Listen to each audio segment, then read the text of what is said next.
Greetings, Simon Rainier, Link Sarmatare out of Kamloops, British Columbia. Context is one of those words that gets thrown a lot, isn't it?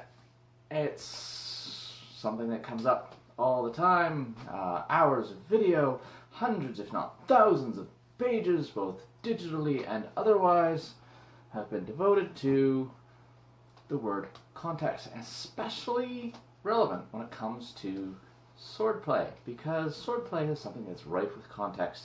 If you spent any time on YouTube looking at sword stuff, you will have come across context, and of course the great Captain Context, and you probably know who I'm talking about.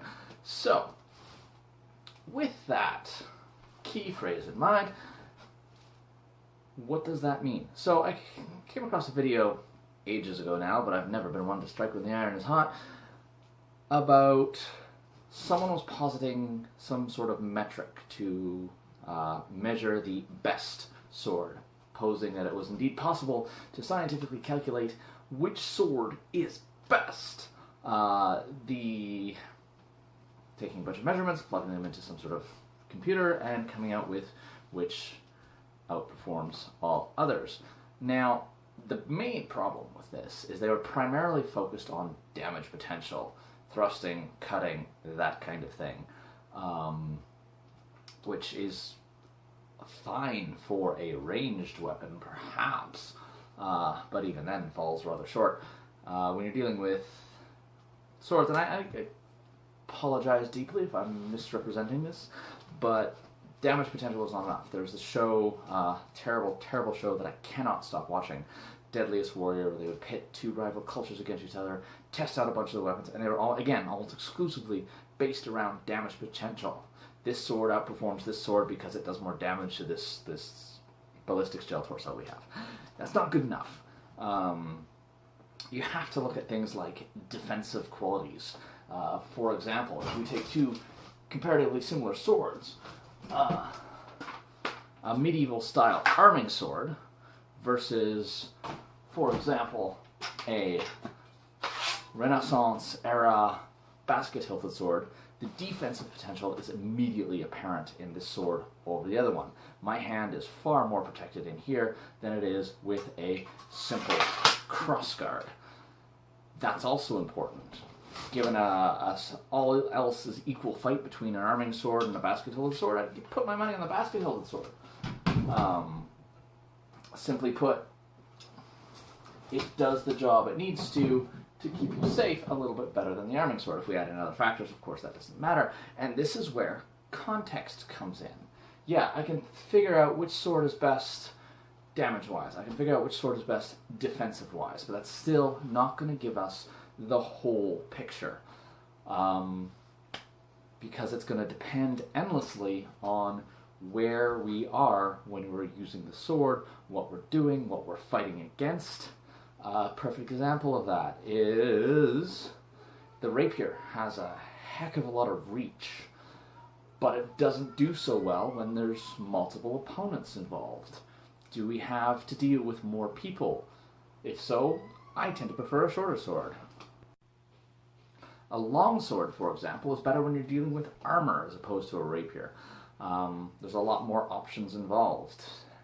So that's going to change things so much. I don't think it's possible to come up with the best sword, because frankly it's going to always be the best sword for what? Every sword has a different purpose. Every sword has different strengths and weaknesses. The gladius on its own would be virtually useless against almost anything larger than it. However, if you add in the scutum, the giant shield, suddenly it becomes a hell of a lot more efficient. So, no such thing as the best sword. Context point number one. Number two is kind of the forgotten context of swordplay. In addition to how we fight, we have to also look at why we fight. Pop culture would have you believe it's almost exclusively duels to the death or battles.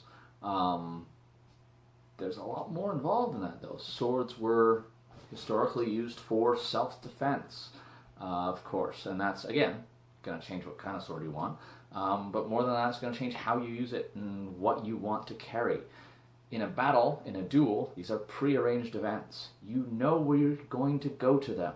In a self-defense situation, you don't. If you want to carry a huge-ass sword to a duel, and that's cool, you don't have to carry it with you all the time. A really large sword is not a particularly good self-defense weapon, because 99.999 etc. % of the time, it's going to be carried, not used. So you'd want something smaller. Hence the rise of the small sword, the dueling sword of the sort of late 17th century onwards. So that's important, but also we have other contexts as well. Those three main contexts, and then a fourth, fun/competition.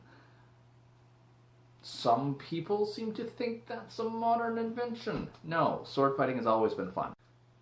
So with fun comes a whole new set of techniques. We look at a lot of these old manuals. They don't tell us what contexts they're being used for. We kind of have to make a guess.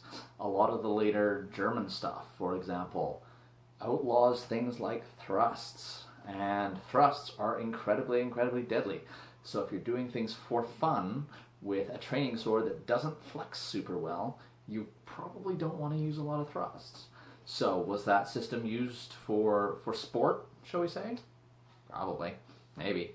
It can all be used for sport. You look at the very first manual we have, I-33. It depicts a bunch of monks sword fighting. Now, yeah, monks would be called upon to defend themselves for sure, but a lot of monks, again, context, a lot of monks were sort of lesser sons of nobles, and so they would have been trained in swordplay from a very young age. And from personal experience, I can tell you, anytime you get two swordsmen together for any length of time, pretty soon they're going to start sword fighting whether you want them to or not. So, that's a large part of what that is for. Remember, context is king. That's all I got for now.